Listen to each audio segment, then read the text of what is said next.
In the shadowed halls of Ashford Manor, nestled amid the misty English countryside of 1935, a storm raged like the wrath of forgotten gods. Lightning cleaved the night, illuminating the grand estate's towering spires. Inside, the air hung heavy with the scent of polished oak and impending doom. Sir Reginald Ashford, the iron-fisted patriarch, sat in his opulent study, quill scratching across parchment, when a guttural gasp shattered the silence. His body slumped forward, a poisoned chalice tipping from lifeless fingers. Who among the gathered guests, family fraught with secrets, had orchestrated this fatal tableau? The little gray cells stirred. Hercule Poirot would unravel the enigma. Chapter 1. The Arrival at Ashford Manor. The Bentley's tires hissed over wet gravel as it crested the final rise. Hercule Poirot pressed the window button with one gloved finger. The glass descended an inch, admitting the scent of rain-soaked yew and wood smoke. Ahead, Ashford Manor rose like a dark thought made stone. 3 stories of weathered Portland, gargoyles leering from every corner, windows glowing amber against the bruised November sky of 1935. Lightning flickered, revealing the house's true face, proud, secretive, and faintly accusatory. Poirot inhaled, held the breath, released it in a small white cloud. Magnifique, he murmured, a stage already dressed for tragedy. The chauffeur braked beneath the porte-cochere. A liveried footman darted out, umbrella angled against the downpour. Poirot descended with the neat economy of a man who disliked mud on patent leather. He paused on the top step, surveying the entrance. Double doors of carved oak, each panel depicting a stag hunted to exhaustion. Appropriate, he thought. Someone inside is running. Mr. Billings opened the doors before the footman could knock. The butler was tall, thin, and the color of old parchment. His eyes, pale gray, almost silver, flicked once to Poirot's shoes, once to his face, and then away. A man measuring distances, Poirot noted. Distances between truth and lies. "Welcome to Ashford Manor, Monsieur Poirot." Billings' voice was low, precise, the accent pure home counties. He bowed exactly 3 inches, neither servile nor familiar. "Sir Reginald is expecting you." Poirot removed his hat, shook a single raindrop from the brim, and stepped across the threshold. The hall swallowed him. Imagine a cathedral built by a miser, vaulted ceiling lost in shadow, black and white marble floor echoing every footfall, a fireplace large enough to roast an ox yet burning only 3 apologetic logs. Portraits glared down, Ashfords in armor, Ashfords in periwigs, Ashfords clutching ledgers the size of tombstones. Their eyes followed Poirot as Billings relieved him of coat, cane, and the small pigskin valise that contained 3 changes of linen, a bottle of sirop de menthe, and the complete works of Balzac in miniature. "May I offer you refreshment before you are presented?" Billings asked. Poirot's gaze drifted to a side table where a silver tray waited, crystal decanter, 3 glasses, one already holding a finger of amber liquid. He lifted an eyebrow. "Someone else is thirsty?" Billings' eyelid twitched, the smallest betrayal. "Master Jonathan arrived an hour early, sir. He required fortification." "Fortification," Poirot repeated, tasting the word. "Against what, I wonder?" He declined the whiskey, requested instead a tisane of verbena, and watched Billings glide away on soundless soles. Left alone, Poirot revolved slowly on his heel. The hall breathed. Somewhere a clock ticked with the solemnity of a judge. From an upper balcony came the faint strains of a gramophone. Debussy, Clair de Lune, played too softly for comfort, as though the music itself feared disturbing the dead. He approached the fireplace. Above the mantel hung a coat of arms, a stag rampant, pierced by 3 arrows. Beneath, in faded gilt, "Fais ce que doit," advienne que pourra. Do what you must, come what may. Poirot's lips curved. Excellent advice, he told the stag, provided one knows what one must. A door to his left opened. Lady Eleanor Ashford entered as though the room had been waiting for her cue. She was 45, perhaps 50, but time had been bribed to treat her gently. Hair the color of new chestnuts coiled beneath a net of seed pearls. Her gown, midnight velvet slashed with silver, clung to a figure that had once launched yachts and broken hearts. Only her eyes betrayed fatigue. Violet, heavy-lidded, and ringed with the faint bruise of sleepless nights. Monsieur Poirot. Her voice was low, husky, the kind that made men lean closer without realizing. Reginald insisted I greet you personally. He is detained. Poirot bowed over her gloved hand. Madame, your hospitality honors me, though I confess the telegram was cryptic. Come at once. Matter of life and death. One does not refuse such poetry. A smile flickered across her mouth, gone before it arrived. Reginald has a flair for drama. Please, the drawing room is warmer. She led him beneath an archway hung with tapestries, unicorns bleeding beneath huntsmen's lances. Poirot's gaze snagged on a loose thread, crimson silk unraveling from a unicorn's heart. He filed the image away. The drawing room was a jewel box, walls paneled in walnut, ceilings painted with nymphs who looked embarrassed to be there, a chandelier dripping bohemian crystal. A fire roared here, profligate and loud. Two people rose as they entered. Jonathan Ashford, 28, tall, fair, already fighting a losing battle with his waistcoat buttons, offered a handshake that was half a second too late. His palm was damp. Poirot, heard all about you. Father says you're the cleverest man in Europe. Only on Tuesdays, Poirot replied, and Jonathan laughed too loudly. Victoria Ashford remained by the window, backlit by the storm. 23, raven-haired, cheekbones sharp enough to slice bread. She wore black chiffon and an expression that suggested the dress had been chosen for a funeral not yet announced. Her eyes, green feline, fixed on Poirot with unsettling intensity. Uncle Hercule, she said, using the childhood nickname Sir Reginald had forbidden. How delightful! Will you be solving riddles or merely drinking our tea? Both, mademoiselle, and perhaps preventing a murder. The room stilled. Outside, thunder rolled like artillery. Victoria's lips parted, but before she could speak, the double doors burst open. Sir Reginald Ashford filled the doorway the way a battleship fills a canal. 62, bull-necked mustache waxed to bayonet points. His dinner jacket strained at every seam. The ruby stud in his shirt front blazed like a stoplight. He carried a Malacca cane, though he did not limp, and his eyes, small, bright, suspicious, swept the room and settled on Poirot. There you are, you little Belgian miracle worker. His voice could have shattered crystal. The chandelier trembled. Thought you'd keep me waiting till kingdom come. Poirot inclined his head. Traffic on the Great North Road was murderous, monsieur. Sir Reginald barked a laugh. Everything's murderous these days. Come, walk with me. He seized Poirot's elbow with a grip that could crack walnuts and propelled him toward the library.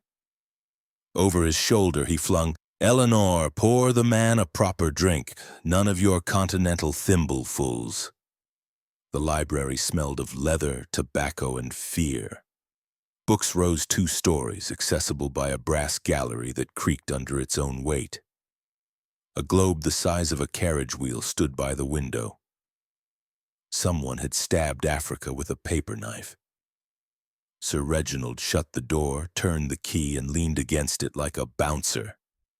Now then, he lowered his voice to a conspiratorial rumble. I'm being poisoned. Poirot's eyebrows ascended. Poisoned? You are certain? Damn certain. 3 weeks ago I found arsenic in my humidor. Last week nightshade in the decanter. Someone in this house wants me in the churchyard before the new will is signed. He crossed to a safe concealed behind a false tier of Dickens, spun the dial, and extracted a folded document. My New Testament. Cuts out the idle, the ungrateful, the adulterous. He tapped the paper. Jonathan gets the factories if he marries respectably. Victoria gets the London house if she ditches that painter fellow. Eleanor gets a pension, provided she keeps her skirts in England. Poirot accepted the will, scanned it with photographic speed. And if you die before signing? Everything reverts to the old will. Eleanor gets the lot, children get trust funds, Billings gets the silver candlesticks he's been polishing for 30 years. Sir Reginald's laugh was bitter. Half the county wants me dead, Poirot. The other half owes me money. Poirot folded the will, returned it. You wish me to identify the poisoner? I wish you to stop him, or her. Sir Reginald's eyes narrowed. Dinner is at 8. Everyone will be present. Watch them, listen, and for God's sake, taste nothing before I do. A gong sounded, deep, sonorous, final. Sir Reginald straightened. Showtime. They returned to the drawing room. Billings had laid out cocktails on a lacquered tray, martinis sharp enough to etch glass, sidecars glowing like liquid topaz. Poirot accepted a glass of Perrier, noting which drinks were poured from which shaker. Conversation limped. Jonathan spoke of the Derby, his voice too bright. Victoria stared at the storm as though memorizing cloud formations. Lady Eleanor's fingers worried a diamond brooch shaped like a spider. Sir Reginald dominated, recounting a safari in Tanganyika where he had shot a lion with one hand tied behind his back. An anatomical impossibility Poirot chose not to challenge. At 7:55, the gong sounded again. Billings appeared. Dinner is served. The dining room could have accommodated a cavalry regiment. A table of Burr walnuts stretched beneath 3 chandeliers. Silver epergnes overflowed with hothouse roses whose scent warred with the beeswax candles. Place cards inked in copper plate directed each guest. Poirot found himself between Victoria and an empty chair labeled Mr. Felix Carver, regretfully delayed. Sir Reginald took the head, Lady Eleanor the foot, 20 feet of polished wood between them, an ocean of grievances. Footmen in powder blue livery served consommé maddened with sherry. Poirot sipped, detected nothing amiss, yet noted Billings' hesitation before ladling Sir Reginald's portion. Conversation remained brittle. Jonathan proposed a toast to family unity. His hand shook so violently that champagne slopped onto the damask cloth. Victoria remarked that the roses smelled funereal. Lady Eleanor countered that black was slimming. Sir Reginald glowered at each in turn. The fish course arrived, sole in a sauce mornay. Poirot watched Billings circle the table. When the butler reached Sir Reginald, his ladle hovered a fraction too long. Poirot's foot pressed Victoria's beneath the table. She startled but understood. She engaged Billings in sudden chatter about the vintage. In that second of distraction, Poirot switched his plate with Sir Reginald's. Sir Reginald ate with gusto, oblivious. Poirot tasted the soul, exquisite, innocent. He exhaled silently. Not this course. Between removes, Poirot excused himself. In the corridor, he intercepted Billings carrying a silver salver toward the butler's pantry. On it, a single crystal goblet containing a measure of port and a walnut floating like a tiny ship. For Sir Reginald's digestion, Billings murmured. Poirot lifted the goblet, swirled. The port was thick, almost syrupy, the color of arterial blood. He inhaled. Ruby, vanilla, and beneath, something sharp, metallic. Cyanide, he thought, odorless in small doses, but the walnut oil would mask any trace of almond. He set the glass down. Tell me, mon ami, who decanted this? Billings' throat worked. I did, sir, from the 07 Fonseca, Sir Reginald's favorite. And the walnut? A fancy of the cook's. Said it settles the stomach. Poirot's smile was gentle, terrible.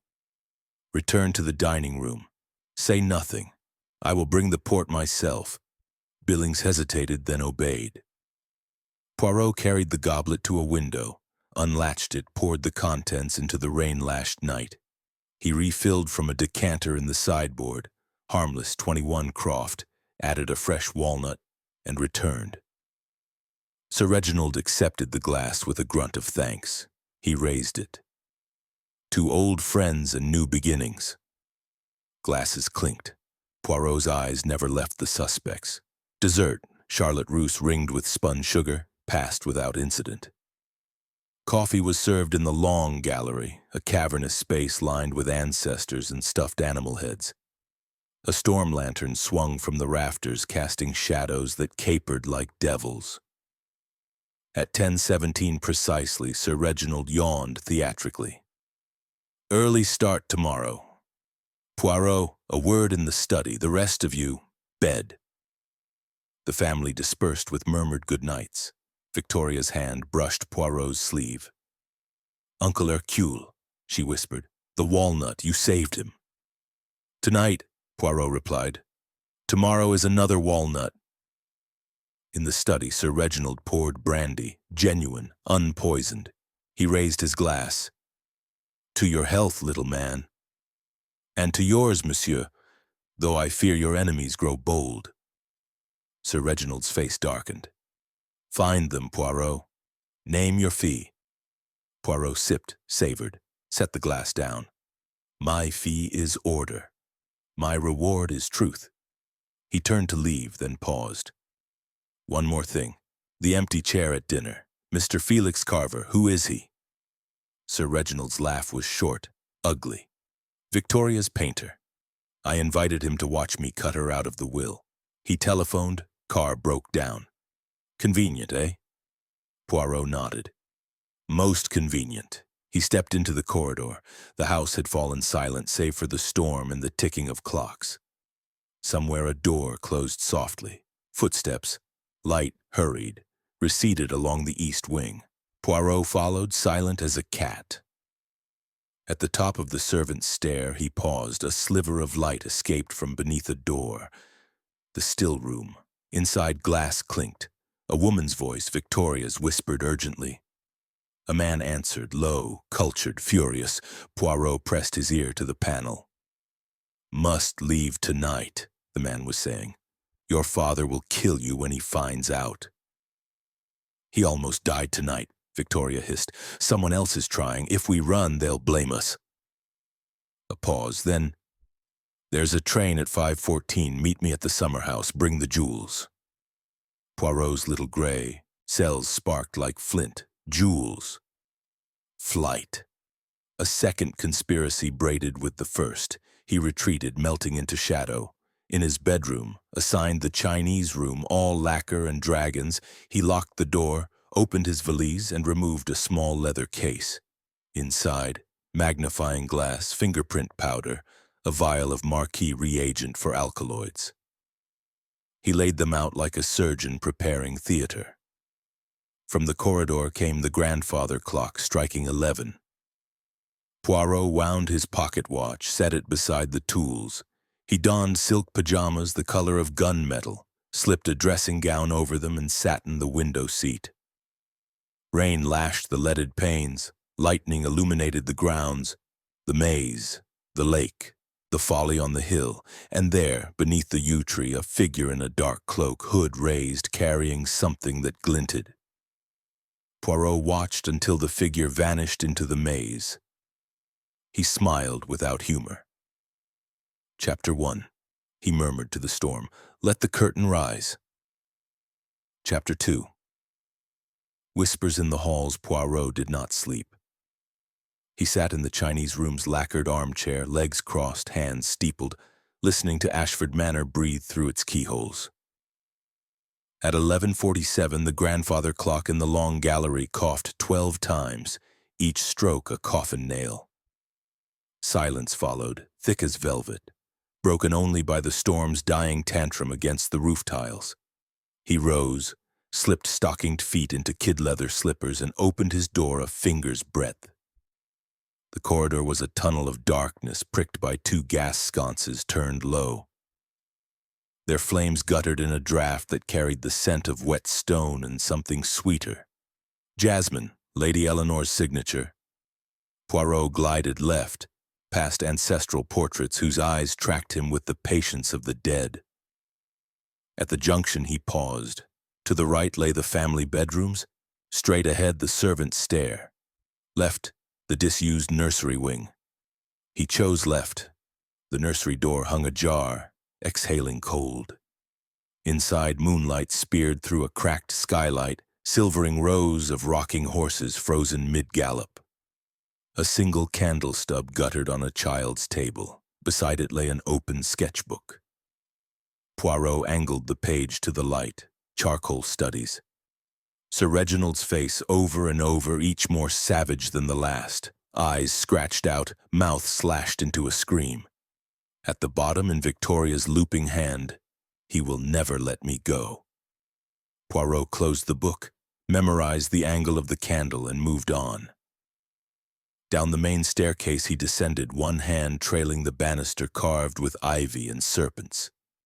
On the half landing, a tall window framed the maze, box hedges black against the park's pale grass. A lantern bobbed between the hedges, two lanterns, moving in parallel, then converging. Lovers or conspirators? He noted the time. 00:14. In the entrance hall, the fire had sunk to embers. Poirot crouched, warmed his palms, and studied the marble floor. A single wet footprint, small, narrow, healed, pointed toward the library. The print was already fading. He followed. The library door stood open 3 inches. Inside, a lamp with a green silk shade cast a pool of jade light across the desk. Jonathan Ashford sat hunched over ledgers, a revolver beside the inkstand. He was counting banknotes, fivers, tenors, a wad thick as a hymn book, stuffing them into a calfskin wallet that bulged obscenely. Poirot watched from the shadows. Jonathan's lips moved. 50. 60. Not enough. Never enough. He slammed the wallet shut, opened a drawer, and withdrew a photograph. A woman in a feathered hat smiling at a racetrack. Jonathan kissed the image, then tore it in half.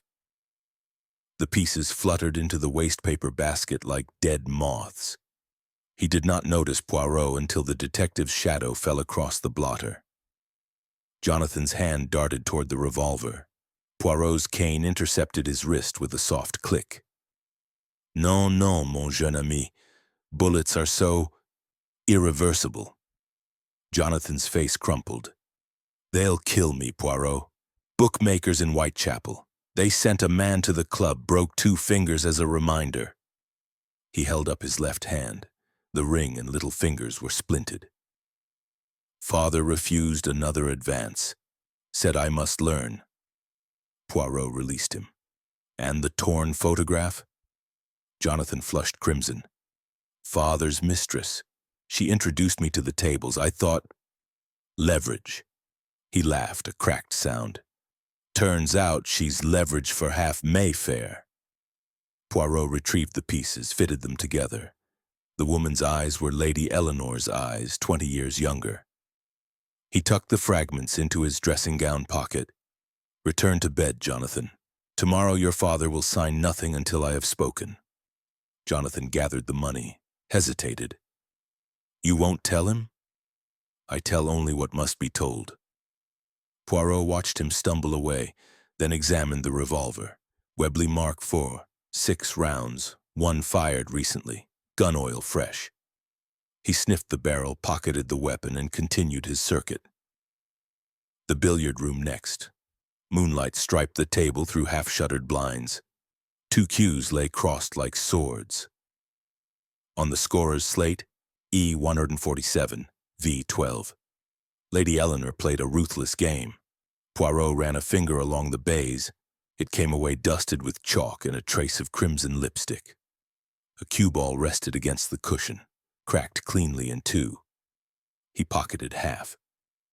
From the conservatory drifted the scent of orchids and damp earth. Glass panes rattled in the wind. Poirot eased the door shut behind him. The air was tropically warm. A boiler thudded somewhere below. Rows of cattleya and moth orchids glowed ghostly white. In the center, beneath a fountain of maidenhair fern, stood the poison cabinet, glass-fronted, locked, key missing. Poirot produced a pick from his dressing-gown seam. A detective's pajamas are never unarmed, and sprung the lock in 4 seconds. Inside, brown bottles, labeled in Latin, Atropa, Conium, Digitalis. One shelf held a gap where a vial had stood. The label, half torn, read Cyanidum Kalium. He photographed the gap with his mind, relocked the cabinet, and froze. Soft footfalls on the tessellated floor. He slipped behind a palm. Victoria entered barefoot, wrapped in a man's dressing gown 3 sizes too large. She carried a lantern and a small portmanteau. At the cabinet she knelt, produced a duplicate key, and opened it with trembling fingers. She did not take anything. Instead, she placed something inside, a twist of paper. Poirot saw the skull and crossbones stamped in violet ink. She whispered to the orchids, "Forgive me." Then she fled, portmanteau bumping her hip. Poirot waited until her footsteps dissolved, then examined her offering. The paper held 3 grains of rice, ordinary rice. A signal? A rehearsal? He left it untouched.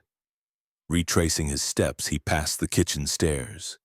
A sliver of light beneath the pantry door. He descended. Mr. Billings sat at the deal table beneath a single bulb, polishing a silver chalice, the twin of the one Sir Reginald used nightly. The butler's sleeves were rolled, his forearms corded with old burns. On the table, a bottle of Fonseca 07, a walnut cracker, and a saucer containing 4 perfect walnuts. Billings did not startle when Poirot appeared. "Couldn't sleep either, sir?" His voice was weary rather than guilty.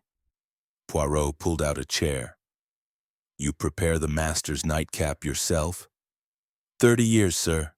Port, 2 fingers, 1 walnut floated. He says it aids digestion." Billings cracked a walnut. The scent of bitter almond rose sharp. Poirot's pulse quickened.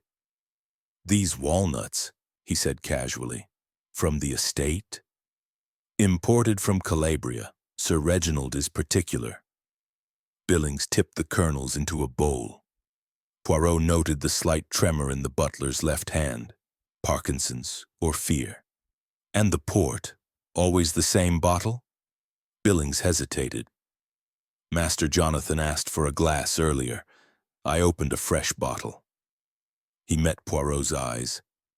"I decanted it myself. No one else touched it." Poirot lifted the chalice, turned it to the light. Inside the stem, a faint white residue. He scraped a flake onto his nail, tasted. Sugar, nothing more. But the residue was fresh. He set the chalice down. "Tell me, Billings, when did you last see the key to the poison cabinet?" The butler's face drained of color. "Yesterday, sir, hanging on its hook. This morning, gone." Poirot nodded. "Return to bed. Lock your door. Tomorrow we speak again." Billings gathered the port and chalice. At the threshold, he paused. "Sir, if anything happens to the master, they'll say it was me. 30 years polishing his boots, and they'll hang me for it." Poirot placed a hand on the man's shoulder. "They will hang no one, mon ami, not while Hercule Poirot arranges the facts." He watched Billings climb the stairs, then stood alone in the pantry's yellow light. From his pocket he drew the torn photograph, the cracked cue ball, the Webley, and laid them in a row like tarot cards. 4 objects, 4 suspects, 1 missing vial. Upstairs a woman screamed, brief, choked off. Poirot ran. He reached the first-floor landing as Victoria stumbled from her room, dressing gown clutched to her throat. Her eyes were wide, pupils blown. "He was here," she gasped. "In my room, hooded. He left this." She thrust a scrap of paper at him. Heavy creamstock, Sir Reginald's crest, in block capitals, "Sign the will or she dies first." Poirot folded the note into a wafer, slipped it beside the photograph. "Lock your door, wedge a chair, scream twice if he returns." He continued to the master suite. Sir Reginald's door was ajar. Inside, the great man lay fully dressed across the counterpane, snoring like a walrus. An empty glass stood on the nightstand. Walnut shells littered the carpet. Poirot sniffed the glass. Port innocent. He lifted the bedside lamp, examined the carpet. No footprints but Reginald's own. Yet on the pillow, pressed into the linen, a perfect imprint of a woman's lips, crimson fresh. Lady Eleanor's shade. Poirot extinguished the lamp, drew the curtains, and stationed himself in the velvet wing chair opposite the bed. He did not intend to sleep. At 3:07, the house settled into true silence. At 3:12, a floorboard creaked in the corridor. At 3:13, the doorknob turned a fraction. Poirot sat motionless, breathing through his mouth. The door opened 6 inches. A gloved hand appeared, holding a syringe filled with colorless fluid. Moonlight glinted on the needle. Poirot spoke conversationally into the darkness. "Entrez, mon assassin. We have much to discuss." The hand froze. Then the door slammed. Footsteps hammered away. Poirot was after them in a heartbeat, cane raised like a rapier. He cornered the corridor, vaulted the banister, landed cat-light on the hall tiles. The front door stood open, rain swept in on a gust. Outside, the gravel was empty, but in the flower bed beneath the library window, a single white orchid lay crushed, its throat stained with fresh blood. Poirot knelt, touched the petal. Still warm. He looked up at the manor's black windows. Somewhere inside, a clock began to strike 4. He counted every stroke. When the last echo died, he whispered to the night. Chapter 2 closes. The poison is chosen, the chalice prepared, the syndicate revealed. But the hand that will pour... Ah, that hand still hides. He pocketed the orchid, closed the door, and reset every lock. Then for the first time that night, Hercule Poirot smiled. Chapter 3 The Fatal Chalice. The scream that woke the house was not Victoria's practiced soprano, but the cook's, a West Country howl that could curdle milk. Poirot was already halfway down the grand staircase, dressing gown flapping like a raven's wing, when the sound ricocheted off marble and ancestral shields. He reached the study door at the same instant as Billings, who carried a brass candelabrum as though it were a battle standard. The door stood ajar. Inside, the electric chandelier blazed full, merciless. Sir Reginald Ashford lay face down across his desk, right arm dangling, fingers brushing the carpet. The antique silver chalice, his nightly companion, lay on its side, a crimson stain spreading from its lip like spilled claret. Only it was not claret. The air reeked of burnt almonds and scorched walnuts. Poirot crossed the threshold in 3 precise steps. He touched nothing, yet saw everything. The overturned inkwell bleeding black across a half-signed will. The brass letter opener driven hilt deep into the blotter. The single walnut shell cracked open on the hearthrug, its kernel missing.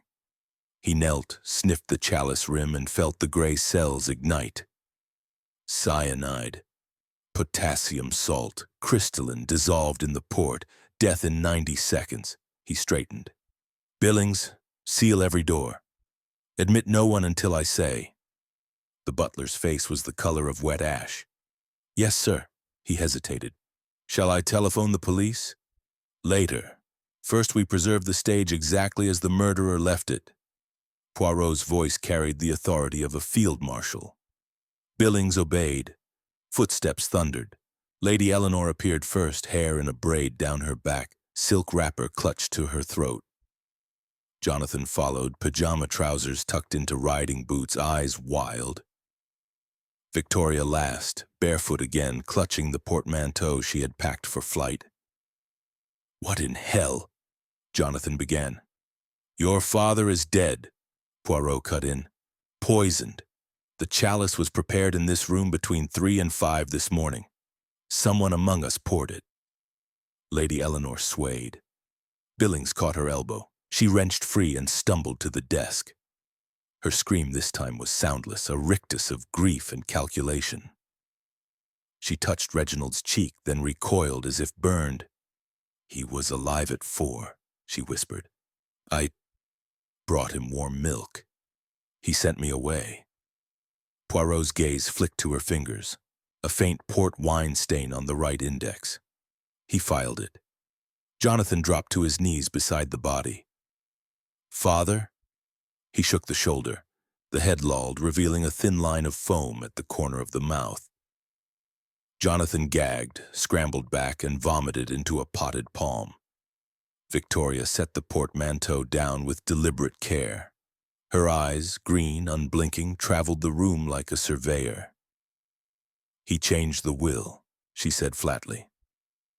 That's the new one, isn't it? Ink still wet? Poirot lifted the document with a silk handkerchief. 3 pages, 2 signatures. Sir Reginald's bold scrawl and a witness, Billings, dated yesterday. The 3rd page bore only a blot and a single looping initial. V. Victoria's hand, aborted mid-signature. Curious, Poirot murmured. Your father summoned you to witness, yet you refused. Victoria's chin lifted. He wanted me to swear I'd never see Felix again. I told him I'd rather burn the paper. Jonathan laughed, a cracked sound. So you burned him instead. Silence, Poirot snapped. He turned to Billings. The chalice. Describe last night's ritual. Billings recited like a catechism. At 11:30 I decanted the 07 Fonseca, floated 1 Calabrian walnut, carried it on the silver tray. Sir Reginald took it himself, dismissed me. I locked the pantry, retired at midnight. Poirot paced a slow circle. Yet the chalice now contains 2 walnuts. 1 shell on the rug, 1 kernel dissolved in the poison. Someone added a 2nd nut after you left. He knelt again, produced a magnifying lens. On the desk's edge, a faint crescent scratch, fresh. He compared it to the walnut cracker in the pantry, identical curve. Someone had returned, cracked a 2nd nut, and stirred in the crystals. Lady Eleanor found her voice. Reginald kept a pistol in the drawer. Check it. Poirot opened the drawer with his handkerchief. The Webley he had confiscated from Jonathan lay there, barrel warm. 1 round missing. Jonathan blanched. I put it back, he stammered. After you took it, thought father might need it. Poirot's smile was wintry. Or you needed him not to have it. He moved to the French windows, unlatched, a smear of mud on the sill. Outside, the terrace glistened. Footprints, small, heeled, led to the rose arbor and vanished. Victoria's size 5 or Lady Eleanor's 6. Impossible to distinguish in the dark. A new voice intruded, male, cultured, furious. Felix Carver stood in the doorway, raincoat dripping, painter's satchel slung across his chest. He took in the scene with 1 sweep. Victoria! She flew to him. He caught her wrists. I got your note, he said. The summer house, then I saw the lights. My God, is he dead? Poirot supplied. Monsieur Carver, you arrive most opportunely, or inopportunely. Felix's eyes narrowed. I walked from the village. My car died 2 miles out. Ask the innkeeper. Poirot would. Later, he addressed the room. Observe, the poisoner required 3 things: access to cyanide, knowledge of Sir Reginald's habit, and nerve to enter this room twice. First, to prepare the chalice. Second, to watch him drink. He pointed to the keyhole. A scratch here, fresh. Someone knelt, eye to the lock, ensuring the dose was swallowed. Billings gasped. I have no key to this door. Yet someone borrowed yours. Poirot produced the poison cabinet key from his pocket, dangled it. Found in the conservatory fountain at dawn, wiped clean. Victoria stepped forward. I returned it after I left the rice. All eyes turned.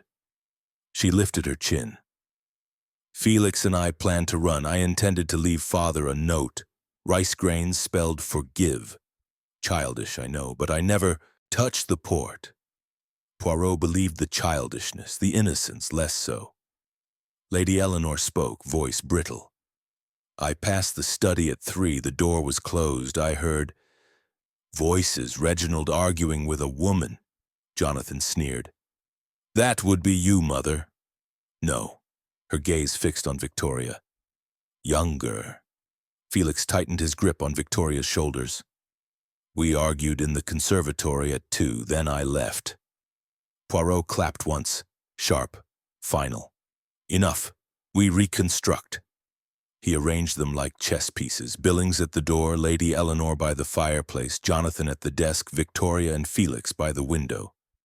Poirot himself took Sir Reginald's chair, lifted an imaginary chalice. Scene, 4:17 a.m.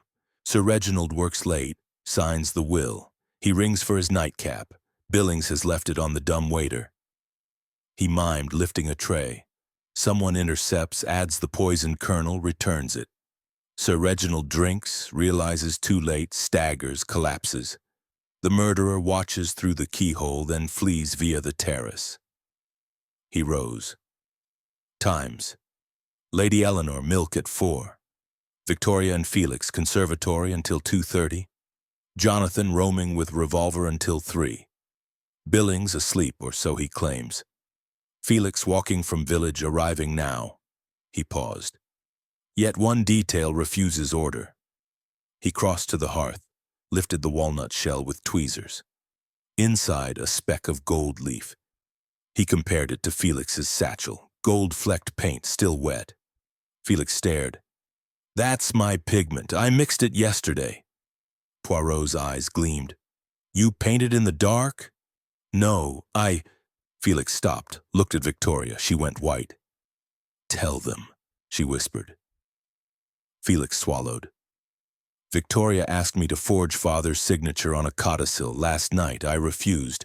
She took the paintbrush herself, practiced on the shell, said it was for a surprise. Victoria's voice shook. I wanted him to think I'd signed. Buy time to escape. I cracked the walnut to hide the brush hairs. I never... Poirot held up a hand. Yet the kernel that killed him was whole, dissolved. Yours was hollowed. He turned to the room. Therefore, 2 walnut rituals, one innocent, one lethal. He opened the French window. Dawn bled across the terrace, gilding the footprints. They ended at a drain pipe. Poirot looked up, directly beneath Lady Eleanor's bedroom. He closed the window. Madame, your wrapper. May I see the hem? She hesitated, then lifted it. Mud, fresh, and a single white orchid petal clung to the silk. Lady Eleanor met his gaze. I walked in the rain, she said. Grief does strange things. Poirot inclined his head.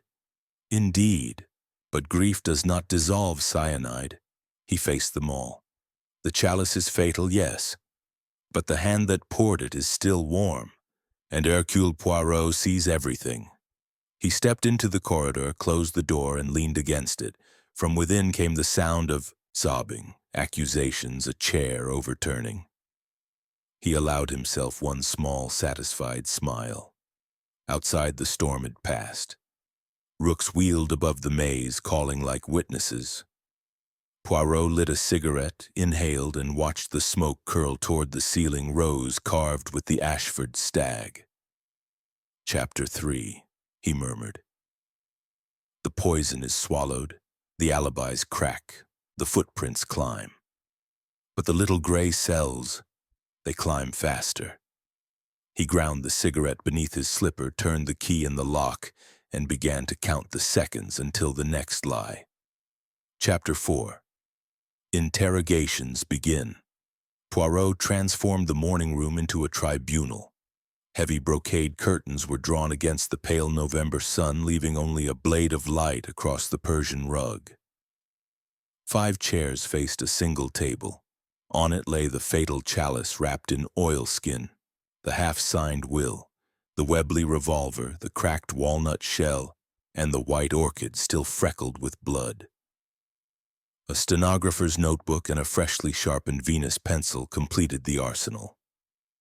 He stood at the window, back to the room, hands clasped behind him. The little mustache was waxed to dagger points. The gray cells hummed like a hive. When the grandfather clock in the hall chimed 8, he turned. "Messieurs, dames, we begin. One of you poured death into that chalice. 4 of you watched. All of you lied. Today the lies end." He did not raise his voice. He did not need to. The room itself seemed to lean forward. Billings entered first, carrying a silver coffee service as though it were a shield. He set it down with a clink that sounded like handcuffs. "Coffee, monsieur?" His hand shook, the spout rattled against the spode cups.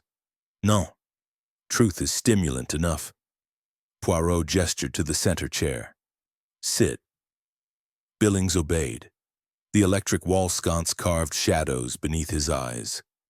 "Name the exact moment you last handled the chalice." Poirot's tone was gentle, surgical.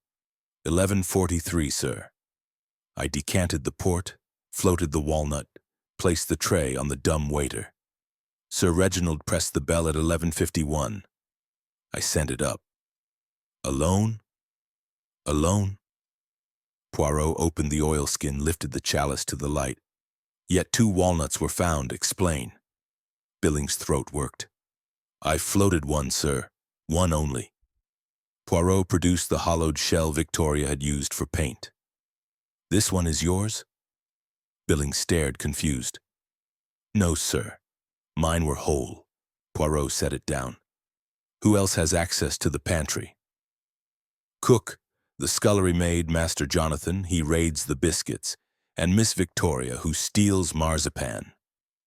A ripple of laughter escaped Jonathan. He smothered it. Poirot dismissed Billings with a flick of 2 fingers. The butler left, shoulders bowed under 30 years of invisible chains. Lady Eleanor swept in next, wrapper replaced by a charcoal morning gown cut dangerously low. A triple string of pearls clicked like worry beads. "Madame, you brought warm milk at 4. Describe the study." She sat, crossed silk-stockinged ankles. Reginald was at his desk, chalice empty. He waved me away. I set the milk on the blotter and left.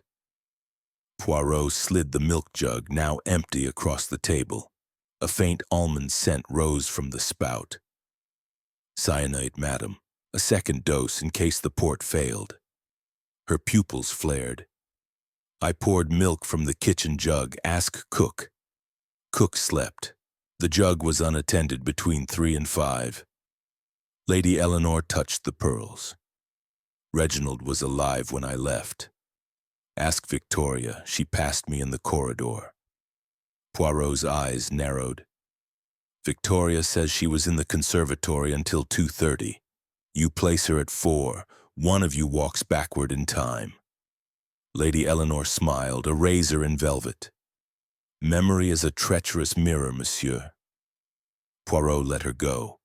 The scent of jasmine lingered like an accusation. Jonathan entered whistling, stopped when he saw the revolver. He wore +4s and desperation. "Sit." Poirot tapped the Webley. "1 bullet fired where?" Jonathan licked his lips. "Target practice in the orchard yesterday." Poirot opened the cylinder, spun it. "Gun oil fresh. Fired this morning, I think. To frighten someone?" Jonathan's bravado cracked. "Victoria. I saw her with Felix in the maze. I fired in the air to scare him off." "Time?" 3:20. Poirot produced the torn photograph.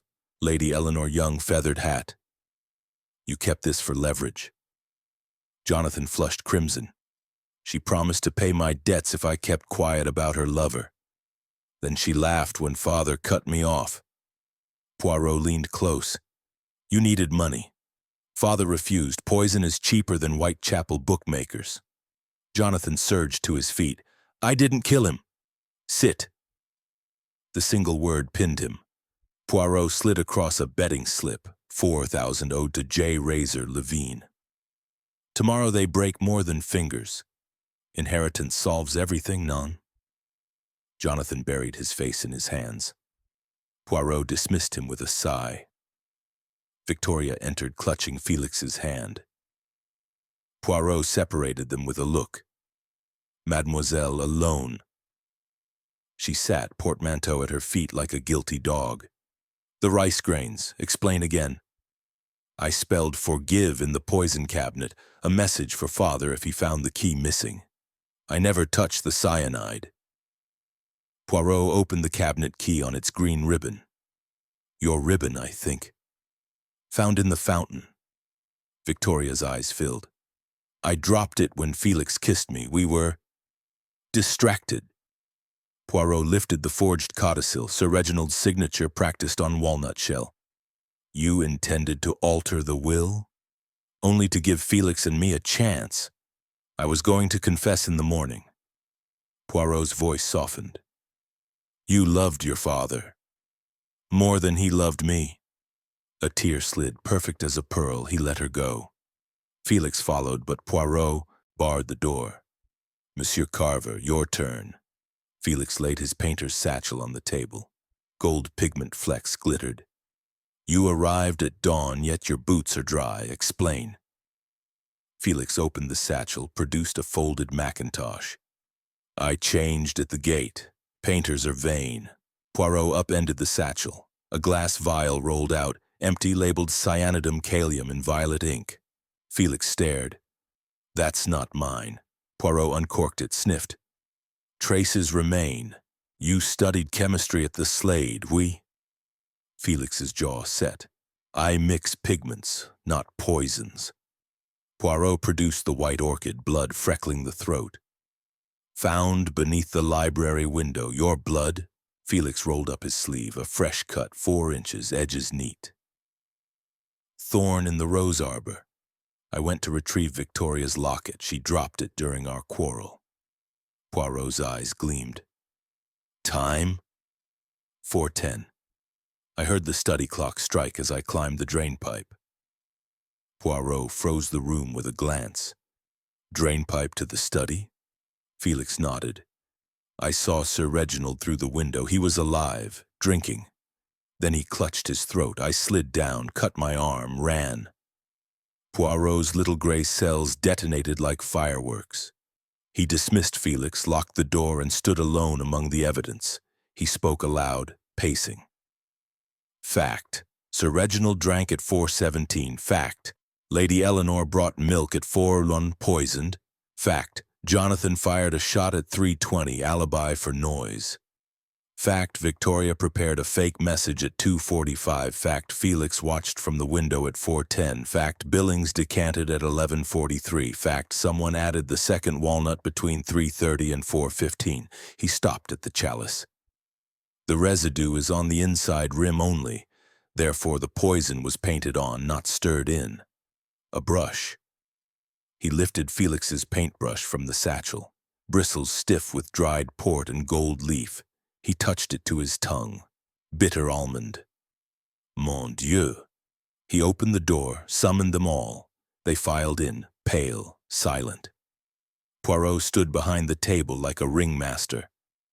The murderer is revealed, not by who poured, but by who watched. Felix saw Sir Reginald drink and fall. Yet he did nothing.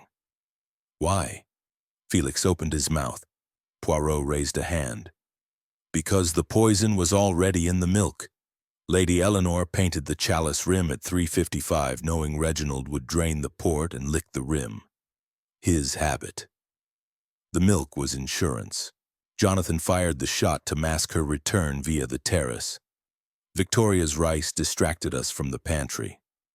Billings provided the walnut cracker, innocent but useful. Felix's cut, self-inflicted to plant the orchid. He turned to Lady Eleanor. You, madame, killed for freedom and for the fortune that was slipping away. She laughed, a sound like breaking crystal. Prove it. Poirot lifted the chalice. Your lipstick, Max Factor Crimson Kiss on the rim beneath the poison, microscopic, but Scotland Yard will see. Lady Eleanor's hand flew to her mouth. The pearls snapped, beads bounced like hail. Jonathan lunged for the revolver. Poirot was faster. The cane cracked across his wrist. The gun skittered into Billings' hands. "Constable outside," Poirot said calmly. "Arrest them all. Accessories before and after." Victoria began to sob. Felix stood frozen, painter's dreams in ruins. Lady Eleanor straightened, regal even in defeat. "You are clever, little man, but Reginald died the moment he stopped loving me." Poirot bowed. "Love is the most dangerous motive of all." He opened the curtains. Sunlight flooded the room, merciless on guilty faces. Outside, rooks wheeled above the maze, calling judgment. Poirot twirled his mustache. Chapter 4 ends. The chalice is explained, the brush confesses, the family fractures. Order is restored almost. He lit a cigarette, watched the smoke rise, and waited for the wagons to roll up the gravel. Chapter 5. Shadows of the past, sunlight thin and winter bright, slid through the cracked skylight and pooled on the attic floor like melted butter. Hercule Poirot stood among the luggage of 3 centuries. Cabin trunks labeled Khartoum 1898, hat boxes collapsing into lace, a rocking horse whose painted smile had peeled into a scream. He moved with the neat economy of a watchmaker, lifting lids only wide enough for his gloved hand. In the 3rd trunk, he found the coffin. Child-sized rose-pink silk faded to corpse gray. Inside lay a pinafore, stiff with old blood, stage blood, he noted, smelling faintly of cochineal. Beneath it, a locket, VB 1912. He snapped it open, a curl of baby hair and a miniature of Eliza Gripe at 20, eyes already old. "Mon Dieu," he whispered. "The past is never buried, it is merely mislabeled." He pocketed the locket and descended the main stair. Each step released a sigh from the house, as though the boards themselves exhaled secrets. At the half-landing, he paused before the stained-glass stag. Sunlight struck the arrows. For an instant, they looked like olive branches. Outside, frost silvered the maze. Poirot followed the straight white avenue Eliza had plowed at dawn. At the center stood the sundial, its gnomon casting a shadow sharp as a guillotine. He knelt, brushed snow from the plinth. Letters appeared, R.A., 1863-1925. 10 years dead. Yet the port last night had been poured for a living man. "Resurrection," he murmured, "is a family speciality." He returned via the ice house. The Admiralty crate had vanished. In its place, a child's garden trowel and a packet of rice labeled, "Forgive. Plant deeply." Poirot smiled without humor. Someone was writing the epilogue before the corpse cooled. In the gunroom, Mrs. Gripe was rolling pastry, sleeves dusted with flour and truth. She did not look up. "Found the coffin, then." "And the real death certificate," Poirot replied, producing the sepia photograph from his waistcoat. "Reginald expired in this very chair, chalice of plain water at his lips. Heart failure induced by terror. You staged the poison to give the living a clean ending." Eliza's rolling pin paused. "Reginald begged for it, said if we buried the truth with him, the banks would devour us. So we kept him breathing on paper. Forged letters, double-exposed photographs, my brother's voice on wax cylinders. A ghost paid the bills." Poirot laid the locket on the flowered board. "Victoria deserves her name." Eliza's eyes softened. "She has it. Billings registered the birth in Brussels last week. New passport, new life. The manor is yours now, deeded to the Poirot Foundation before the snow fell." She slid a fresh walnut across the pastry. Inside, a brass key and a note in violet ink. "Root cellar. Bring coffee." Poirot obeyed. The cellar had become a nursery. Silver cups lined the walls, each sprouting rice 6 inches high. In the center, the coffin, now a cradle, rocked gently though no wind stirred. A mobile of walnut shells spun above, tinkling like distant bells. Eliza entered behind him carrying 2 enamel mugs. "Reginald's last crop. He planted the grains himself the night he died," said Rice remembers kindness. Poirot sipped. The coffee was perfect. Black, bitter, honest. "And the cyanide?" "Flour tinted with beetroot.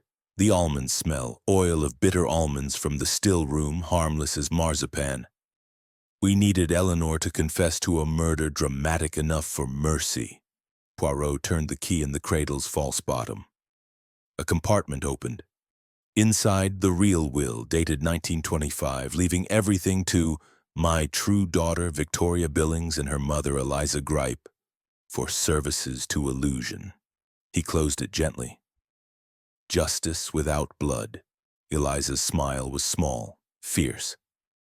Reginald's heart stopped at 11:57 p.m. We carried him here, planted rice over him, and rang the dinner bell at 12. The perfect locked room death, because the room was never locked. Only the truth was. Poirot lifted a rice shoot. Roots trailed like white lies. He transplanted it into his pocket handkerchief. "Tell Victoria the maze is now a straight path to the gate. The train leaves at noon." Eliza wiped flour from her hands. "Tell her yourself.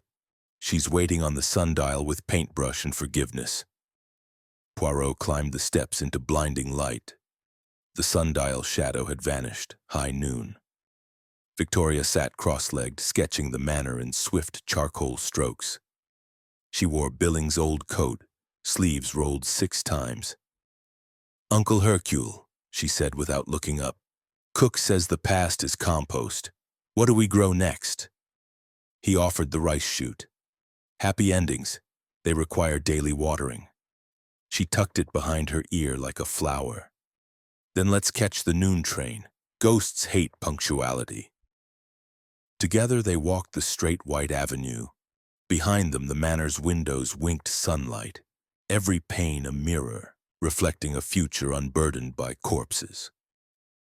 At the gate a pony trap waited, ribbons fluttering. Billings held the reins. Eliza stood beside him, apron swapped for a traveling cloak embroidered with tiny silver stags. Poirot climbed aboard. The pony trotted forward. Snow flew from its hooves like confetti. Halfway down the drive, Poirot looked back. The sundial now read, "Time begins now." Someone had moved the gnomon 1 inch to the left. Victoria laughed, the sound of rice breaking open in warm earth. Cook's last trick. Poirot twirled his mustache, settled against the cushions, and for the first time in 30 years allowed the future to drive. Snow filled their tracks almost before the wheels turned. By evening, only the chapel spire would show, a needle stitching heaven to forgiven ground. Chapter 6. The Misleading Trail. Snow hissed against the library windows as Poirot pocketed the brass key. He stepped into the corridor. Every gas sconce had been snuffed, yet a single flare burned on the console table, its magnesium wick hissing blue. A note in Eliza's copperplate lay beneath. "Follow the light, not the footprints. The icehouse door is open." Poirot descended the servant's stair. At the bottom, the flare's glow painted the brick tunnel the color of old bones. He walked 20 paces and emerged into the icehouse dome. The Admiralty crate was gone. In its place stood a child's chalkboard on an easel. Fresh writing glowed. The cipher was never code. It was a lullaby. Beneath, a gramophone waited, horn wrapped in rice paper. Poirot lowered the needle, Eliza's voice soft as falling ash. "Sleep, little stag, the arrows are rice, the hunter is love, the night is precise." He recognized the tune, Victoria's nursery rhyme, hidden in the nonsense syllables. Map coordinates to a Brussels bank vault containing nothing but Reginald's apology letter and a trust fund for orphans of imaginary crimes. The needle lifted itself. A second flare ignited, revealing a straight furrow plowed through the icehouse floor, directly under the manor toward the sundial. Poirot followed. The tunnel ended at a ladder. He climbed into blinding noon. The sundial plinth had swung aside like a trapdoor. Poirot knelt. Footprints circled the sundial, his own arriving, none leaving. He smiled. The family had vanished upward through the plowed maze, now a runway. A distant whistle, steam, not wind. He ran. The driveway had become a platform. A single carriage, painted Belgian green, idled on temporary rails laid overnight. Steam curled like forgiveness. Victoria leaned from the doorway, paint on her cheek, rice in her hair. "Uncle Hercule, cook says the misleading trail ends at the dining car." Poirot boarded. Inside, the long gallery table set for high tea. Scones, clotted cream, 7 cups. The family sat as though they had never left. Eleanor pouring, Jonathan dealing cards that were actually postcards. Felix photographing, ghosts in the window glass. Eliza entered last, apron swapped for a conductor's cap. She punched Poirot's ticket with the christening spoon. Seat 7 window, view of everything you solved. The train lurched. Outside, the manor shrank, windows winking, chimneys exhaling rice-scented smoke. The maze straightened into a single white line pointing north. Victoria slid a walnut across the damask. "Crack it." Poirot obeyed.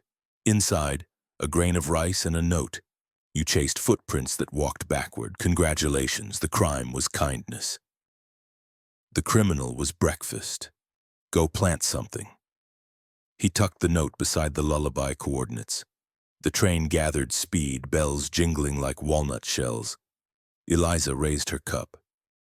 "To misleading trails that lead home." They drank.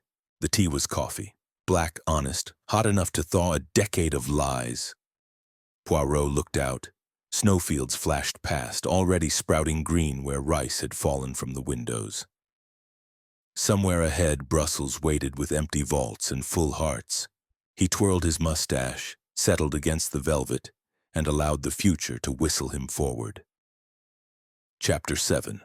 Unraveling Secrets. The train had vanished into the white horizon, yet Poirot remained on the sundial, rice shoot warm in his pocket. He turned the brass key once more. It pointed north like a compass needle. A final note fluttered from the gnomon.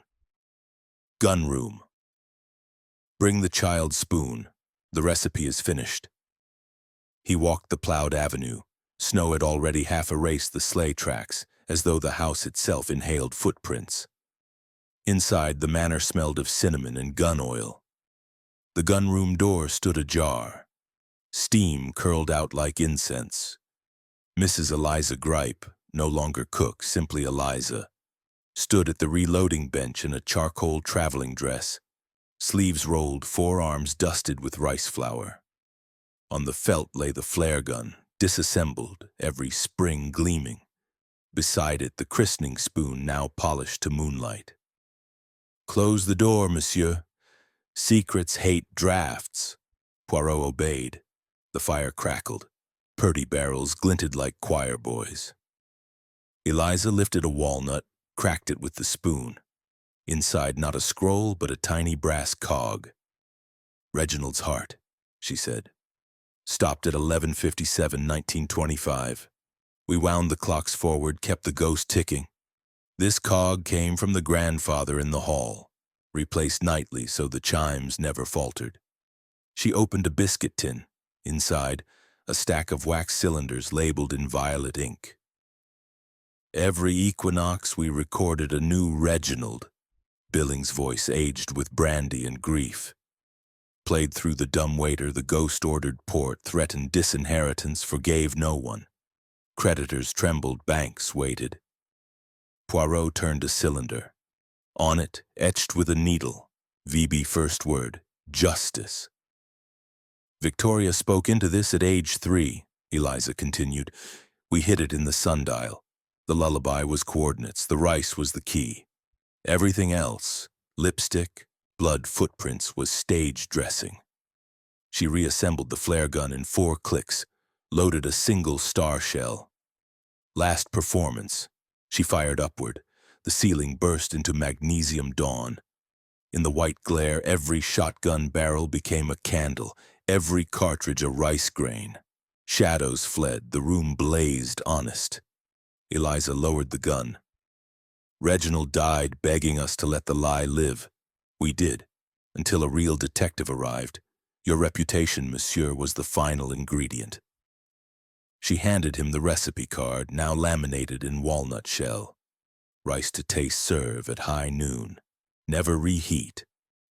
Poirot pinned it above the mantel with the spoon. The stag tattoo on Eliza's arm caught the dying flare. Arrows now sprouting leaves. Your train? He asked. Leaves in 7 minutes. Platform built by moonlight, dismantled by breakfast. She buttoned her coat. Walk me. They stepped into the courtyard. Snow had stopped. The sky was eggshell blue. A single track gleamed where the drive had been, silver rails laid on rice. The Belgian green engine waited, 1 carriage, 7 windows glowing. The family stood on the step. Eleanor waving a paintbrush, Jonathan dealing postcards. Felix flashing magnesium smiles, Billings polishing the chalice that held only coffee, Victoria scattering rice like confetti. Eliza embraced Poirot, flour, gun oil, and forgiveness. Visit on equinox, she whispered. Bring orderly thoughts. We'll supply the miracles. The whistle blew, 3 walnut shell notes, doors closed, steam rose carrying the scent of fresh scones.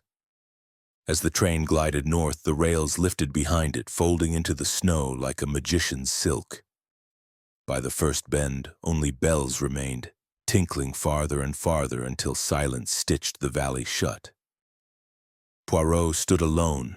In his pocket the rice shoot had grown an inch, leaves unfurling against his heart. He turned the key one last time. It opened nothing.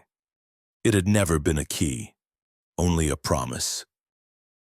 Above the gunroom, the flare's afterglow faded. The manor exhaled, settled, and for the first time in a century slept without dreaming of ghosts. Poirot walked the straight white avenue toward the gate. At the threshold he paused, looked back. Every window reflected a single green shoot waving goodbye. He raised the christening spoon in salute. Chapter 7. Secrets unravel into breakfast, guns, firelight, and Hercule Poirot. He is at last the guest who was always expected. Snow began again, soft, deliberate, sealing the story shut. By dusk, only the chapel spire would show, a silver needle threading heaven to earth. Poirot pocketed the spoon, stepped beyond the gate, and let the future whistle him home. Chapter 8. The confrontation. The train dissolved into snow at the crest of the hill. Yet the bells kept ringing, 7 silver notes drifting back on the wind. Poirot followed the sound across the plowed maze, boots crunching a path that had never existed until this moment. At the manor's west door, never used, ivy-choked, he found a single flare embedded in the snow, wick still glowing. It pointed inward like a compass needle made of starlight. He entered. The long gallery had become a single breath held for 10 years. 100 candles floated mid-air, flames upright though no wax dripped. The ebony table waited, laid for 8 chairs, 8 chalices, 7 brimming with coffee, 1 empty. 8 walnuts, each split to reveal a living rice shoot curling toward the light. Poirot's cane tapped once.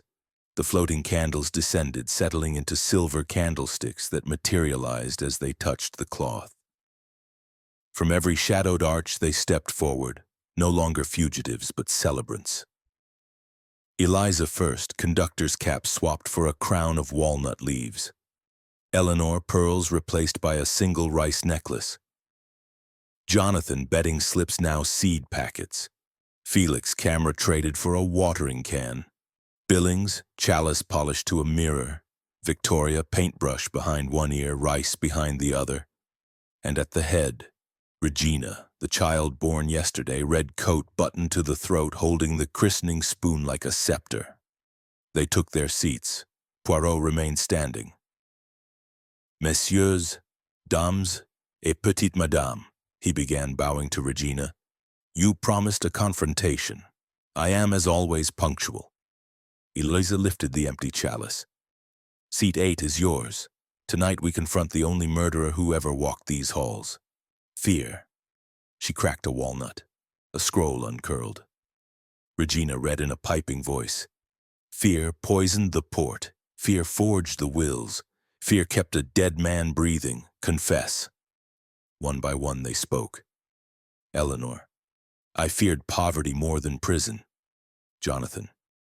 I feared losing more than money. Felix. I feared a future without color. Billings. I feared my daughter would never know her name. Victoria.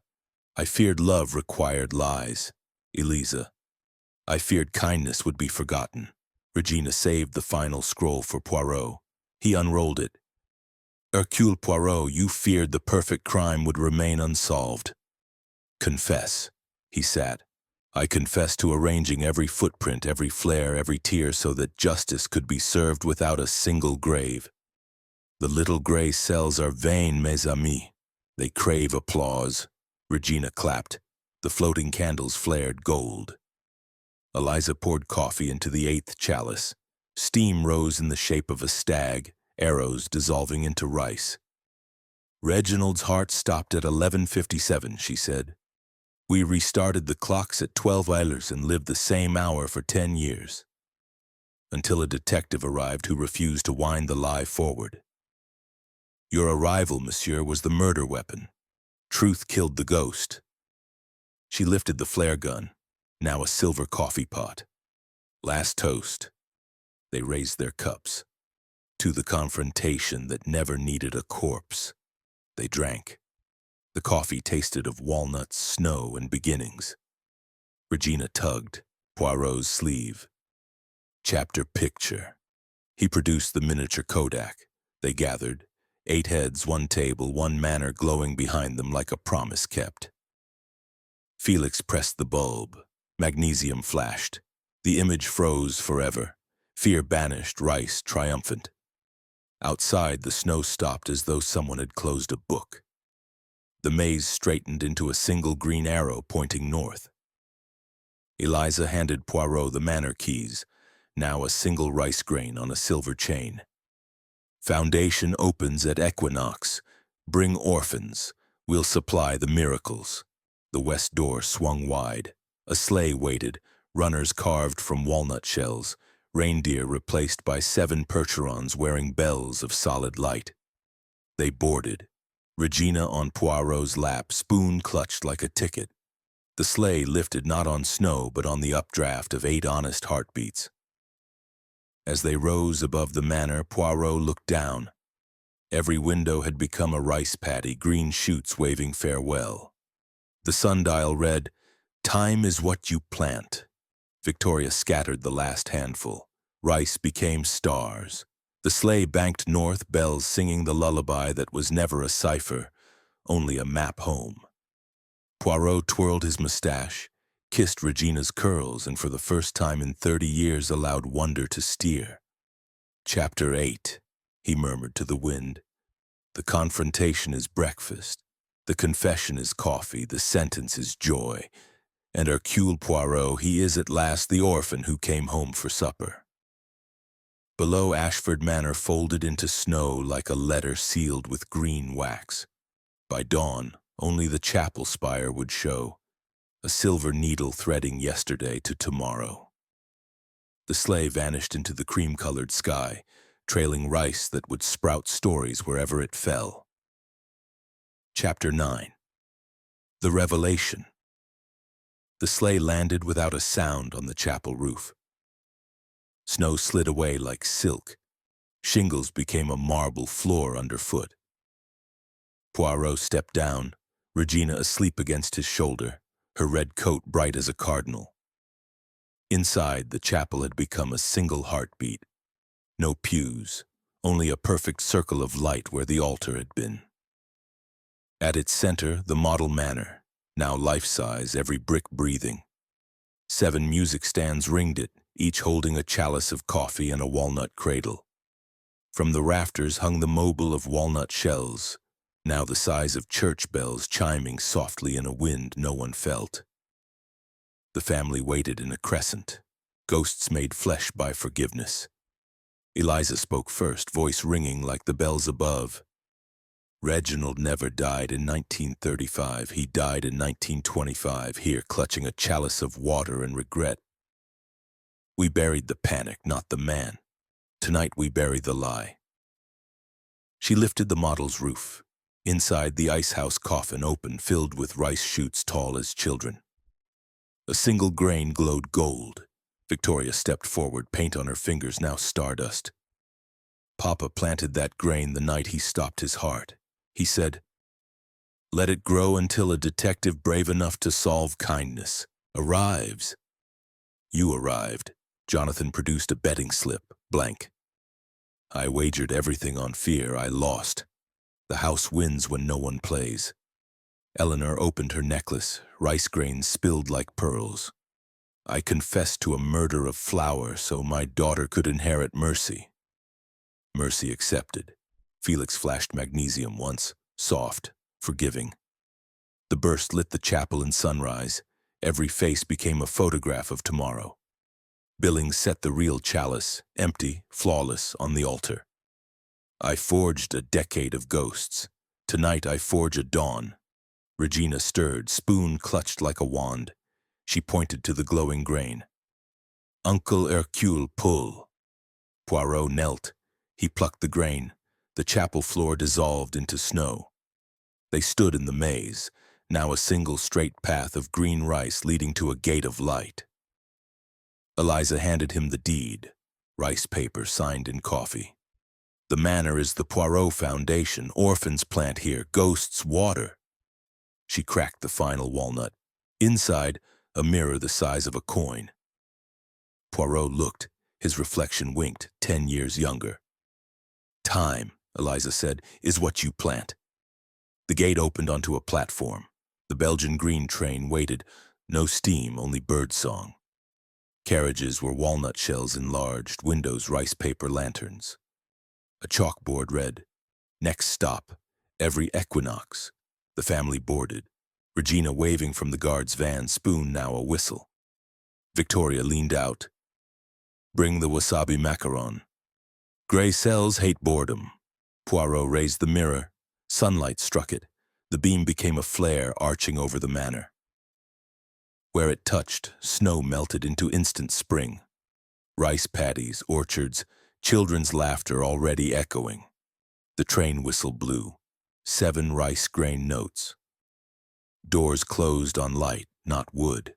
The engine moved without wheels, gliding on the flare's afterglow.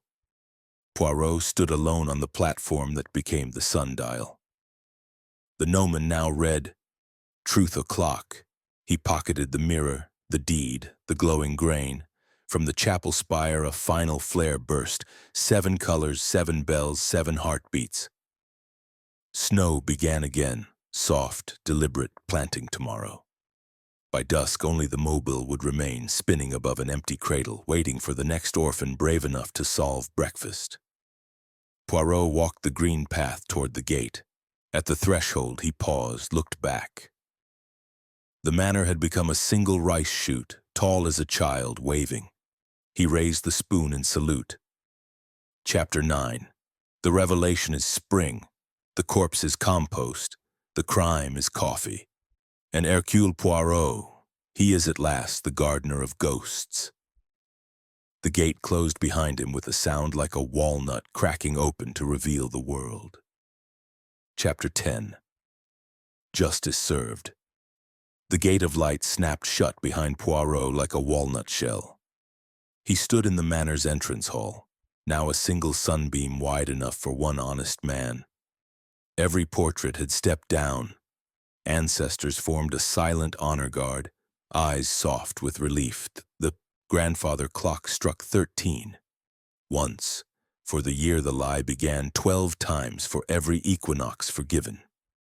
A child's laugh echoed from the chapel. Poirot followed. The altar had become a breakfast table. Regina sat alone, legs swinging, spoon conducting an invisible orchestra. On the cloth, 10 macarons, 10 rice shoots, and silver egg cups, one empty chalice turned upside down like a bell. "Your seat," she piped, patting the bench. Poirot sat. Sunlight poured through the rose window, painting the rice emerald. Regina cracked the first macaron. Green dust, pistachio, and wasabi rose like flare smoke. "Chapter 10, she announced. "Justice is breakfast. Eat." He bit. Heat bloomed, tears pricked. Gray cells applauded. Regina pushed the chalice toward him. "Drink. It's yesterday's snow, pure." He drank. Cold truth slid down, warm joy followed. Outside, the maze had become a single straight path of green rice leading to a gate of light. No footprints entered. None would leave. The manor itself was the gate. Regina stood on the bench. Sentence. 1 lifetime growing happy endings. First crop, spring. Second, orphans. Third, equinox picnics forever. She scattered the last rice. Shoots leapt skyward, became a mobile of walnut bells chiming the lullaby that was never a cipher, only permission to begin. Poirot opened the storybook. The first page wrote itself in coffee steam. Once upon a time, a house killed fear with breakfast. The detective stayed for seconds. Regina kissed his cheek, sticky with wasabi. "Train's gone. You're home." The chapel doors dissolved. They stepped into the long gallery, now a dormitory of sunlight, bunk beds carved from walnut, pillows stuffed with rice husks. Empty, waiting. Poirot hung the brass key on a nail above the mantel. It spun, pointing nowhere and everywhere. Regina tugged his hand. "Story time?" He lifted her to the mahogany throne, now a rocking chair. Outside, snow fell upward, planting stars. "Once upon a time," he began, "a little girl served justice with coffee and green fire." His voice filled the manor, precise, endless, tender. Rice rustled in silver cups, growing toward a sun that never set on forgiven crimes. At dusk, the equinox flare burst above the roof. 10 colors, 10 bells, 10 heartbeats. Justice served piping hot with extra wasabi. The manor slept smiling. Somewhere a walnut cracked open to reveal tomorrow. Poirot closed the book. Regina slept, spoon clutched like a ticket home. He twirled his mustache, kissed her curls, and whispered to the listening house,